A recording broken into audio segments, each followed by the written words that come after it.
एक बार की बात है, एक बहुत बड़ा नेता एक साधु के छोटे से आश्रम में गया, क्योंकि उसने बहुत सुना था उस साधु के बारे में और उसके मन में आया कि मैं एक बार जाकर के देखता हूं कि लोग इतनी तारीफ क्यों करते हैं उसकी। तो जब वो उस आश्रम में गया तो वहां पर एक छोटा सा कमरा था जहां पर एक कालीन बिछा हुआ था।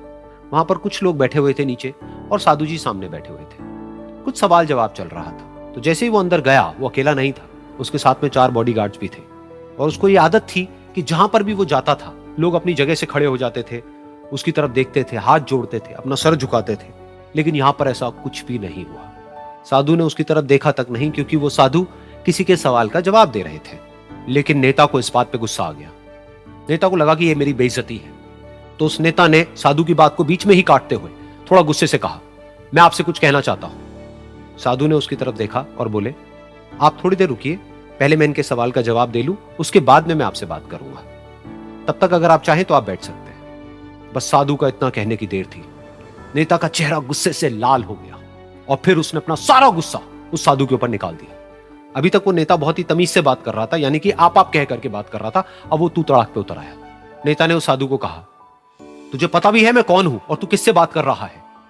साधु ने उसकी तरफ देखा और कहा, मुझे इससे कोई फर्क नहीं पड़ता कि आप कौन हैं, लेकिन आप जो कोई भी हैं, अगर आप चाहते हैं कि मैं आपके सवाल का जवाब दूं या आपसे बात करूं तो आपको कुछ देर रुकना होगा।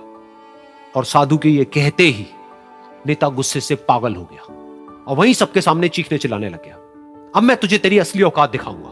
तूने मुझसे पंगा लेकर के ठीक नहीं किया है। तुझे पता भी है मैं तेरे बारे में क्या सोचता हूं। साधु ने फिर से उसकी तरफ देखा और बड़े ही प्रेम से कहा कि मुझे इससे कोई फर्क नहीं पड़ता है कि आप मेरे बारे में क्या सोचते हैं। आप जो चाहे वो मेरे बारे में सोच सकते हैं। फिर उस नेता ने बोला कि तू चाहे सुनना चाहता है या नहीं, लेकिन मैं तुझे बताऊंगा यही सबके सामने कि मैं तेरे बारे में क्या सोचता हूं। तू एक बहुत ही घटिया इंसान है।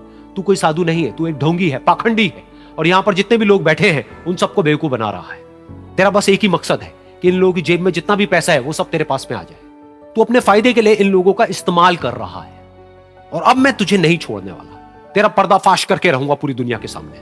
लेकिन उसके इतना बोलने के बाद भी उस साधु के चेहरे पर हल्की सी मुस्कान बनी ही रही। ये देखकर वो और तिल मिला गया और उसने कहा, अब बहुत हुआ, अब मैं यहां 1 मिनट भी नहीं रुकने वाला।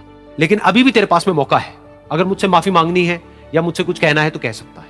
इतना सब होने के बाद भी साधु बिल्कुल शांत था और उनके चेहरे पर एक मुस्कान थी।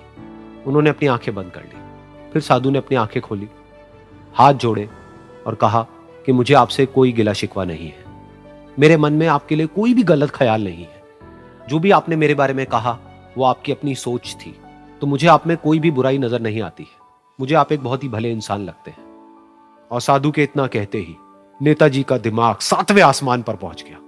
उनके चेहरे पर एक अजीब सी खुशी थी, क्योंकि उस साधु ने वो ही कहा जो बाकी सब लोग उस नेता को कहते हैं। और वो खुशी खुशी उस आश्रम से अपने घर की तरफ चला गया और जा करके अपने पिताजी के साथ में बैठ गया। उसके पिताजी की आंखें बंद थी और वो ध्यान में थे। पूरी जिंदगी उन्होंने सिर्फ लोगों की सेवा करी और बदले में कुछ भी एक्सपेक्ट नहीं किया। तो थोड़ी देर बाद जब उन्होंने अपनी आंखें खोली और देखा अपने बेटे को अपने साथ बैठे हुए, तो उनके बेटे के चेहरे पर आज एक अजीब सी खुशी थी जो आज से पहले उन्होंने कभी नहीं देखी थी। फिर उसने एक एक करके सब कुछ बताया कि आज क्या हुआ, किस तरह से वो आश्रम गया, वहां पर क्या हुआ, उसने क्या कहा, उन्होंने क्या कहा। तो जब इसके पिताजी ने पूरी बात सुनी तो थोड़ा सा मुस्कुराए और अपने बेटे को देख करके बोले कि उन्होंने तुम्हारी तारीफ नहीं करी है, क्योंकि उन्होंने वो नहीं कहा कि जो तुम हो, उन्होंने वो कहा कि जो वो खुद है। और तुमने जो भी कुछ उनको कहा वो नहीं कहा कि जो वो है, बल्कि तुमने वो कहा जो तुम खुद हो। यही बात वेदों में भी कही गई है, यथा दृष्टि तथा सृष्टि। ये दुनिया तुम्हें वैसी नहीं दिखती है जैसी कि ये दुनिया है। ये दुनिया तुम्हें वैसी दिखती है जैसे तुम खुद हो। जिसकी नजर जैसी है उसके लिए ये दुनिया वैसी ही है। तो अगर तुम अपनी दुनिया को बदलना चाहते हो तो उसका सिर्फ एक तरीका है, अपनी नजर को बदलो।